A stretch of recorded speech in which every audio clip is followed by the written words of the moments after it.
I'm going to break down the cast of this movie for you guys. A Guide to Recognizing Your Saints, 2006. I'm sure many of you heard of this movie, but you don't know who's in it. I will guarantee it. Let's start. Robert Downey Jr., Shia LaBeouf, Channing Tatum, Rosario Dawson, Diane West, and Chaz Palminteri. All systems are go, because this was a movie that has long been on my list. It's just been staring at me for years. And I finally put it on. Thank you, streaming services. And I was blown away. And then the guy who made this movie, the guy whose life this movie is about, blew me away. So let's talk. And this is, and welcome guys, to the AKAPAD Peter A. DeLuca, the Film Buff podcast. We're racing towards episode 1000. Let's go. Camera speed. Sound production, take one. Action! I got a confession. I don't know what episode we're on. I only said that because I know maybe we're close to 1000, but we're racing towards 1000. We could be 100 episodes away. I know we're between like 850 and 900 something episodes. What is this show? Thank you for finding me. If you're new here, guys, I live in Philadelphia, PA. I work as an information technology dude, and I watch a lot of movies. I've been watching movies. It's a tradition. It's something that has dated back to the early days of my family in New Jersey. We would watch movies. My father would record movies off of early Cinemax and early HBO. And that was our original movie library. And then eventually we started buying VHSs and amassed a library in our basement that rivals a lot of the stuff you see on YouTube today. These hoarders that put together these museum quality curated collections that we know don't watch those movies. That's a side note. But that's who I am. I grew up loving and watching movies. This film, and we have to get into Ditto Montel. I don't know who Ditto. Shia LaBeouf plays Ditto in this movie. This dude, here, let's just go through his contents on Wikipedia. Filmmaking, teaching, filmography, bibliography, discography. So apparently he's part of a band. They got $1 million, maybe $2 million. Didn't do too much after that, but he got the money.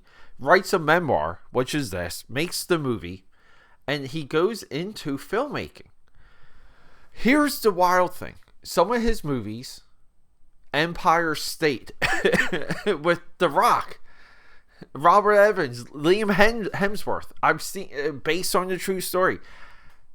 He made a movie with The Rock, and I had no idea who this guy was.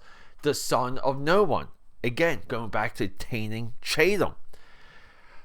This movie, I've heard of this movie, haven't seen it. Boulevard 2014 with Robin Williams. So this guy, if you watch this movie, he has a career where he makes a movie with Robin Williams, where he's there at the birth of Channing Tatum, where he makes a movie with The Rock. Man Down, he's back with Shia. The Clapper 2018 with Ed Helms, not familiar. Critical Thinking, Riff Raff 2024. Riff Raff looks like it's a crime comedy. It's we were just talking about with Bill Murray, by the way, guys. So here's the thing. When I had a similar revelation when I learned about who Vincent Gallo was around the time of Brown Bunny, and Brown Bunny used to be on Netflix. I knew him only through Buffalo 66 with Christina Ricci around that time. To me, Vincent Gallo was more of a football reference since everything around Buffalo 66 revolves around Super Bowl 25. And then the deep dive of who Vincent Gallo was and what he did shook me. This guy seems to be a similar figure.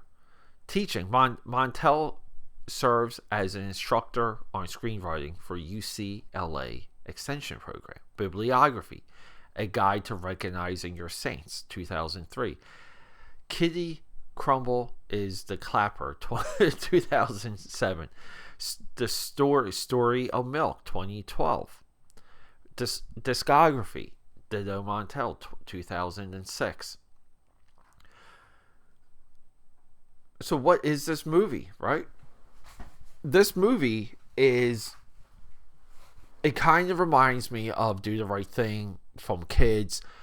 Even going back to Mean Streets, even go back to On the Waterfront. Not really On the Waterfront, but Rebel Without a Cause.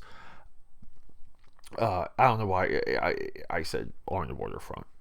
But Rebel Without a Cause. Like, these are coming-of-age teenage dramas in a gritty, dystopian, urban atmosphere. And I say dystopian because usually these movies surround neighborhoods that are dystopian to the center districts. So, for example, like New York Bronx is dystopian to Manhattan. It's not future. It's not scientific. It's not futuristic. And these kids get into trouble and they spiral and bad things happen and bad decisions happen. And it gets frustrating and depressing. I mean, we recently spoke about the laws of gravity. This movie is in that class. Was this potentially revitalized by Martin Scorsese's Mean Streets? I feel Mean Streets is a extension of this style where it's young, it's gritty, and people are trying to make their way in this world. And you kind of throw in a coming-of-age sense about it. I think this movie's masterful. There's a strife, there's a want, there's a need, there's an anxiety that's built into every single one of these characters. Robert Downey Jr. plays the adult version of Dido Montel. So he gets Shia LaBeouf and Robert Downey Jr. to play himself in the movie from a book that he wrote himself that looks like it was all from the money he made from a band of an album that people just didn't like. It was a good investment, bad investment. I don't know. And this movie has a tragic course, but it has a moment at the end where we have our come to Jesus moment.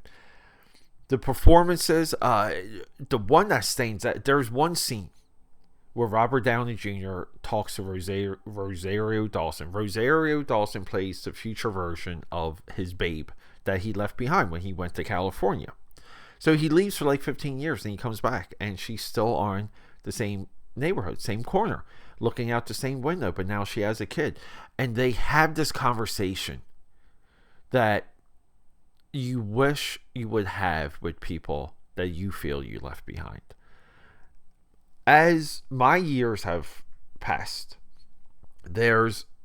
you get more and more of those conversations in your head, my AKAPADers, being honest and truthful here. You get more and more, and you think you're going to live a life where you prevent that, where that's not necessary. But guess what? It is. It happens. It doesn't matter what you do.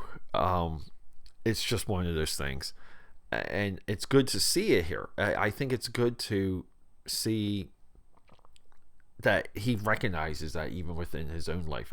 And we can say, I don't know, I haven't listened to any interviews, haven't read anything about this guy other than what he has done and the movies he's been involved with. So I don't know how truthful of a scene that is. I don't know what he has to say about it. I don't even know if he's even asked. If I ever talk to him, that is going to be something I will want to know. Because I think it's the most responsible scene in this movie. Now later, Channing Tatum plays a character that is a little bit unhinged. He's violent. He's angry.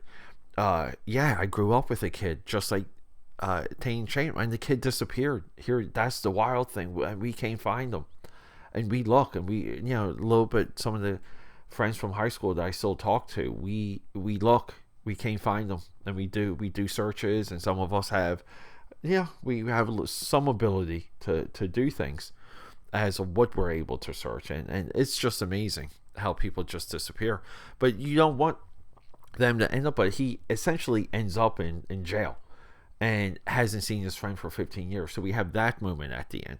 We have one amazing scene at this pool where we again see some of these threads unraveling. We see Shia LaBeouf get jumped with bats.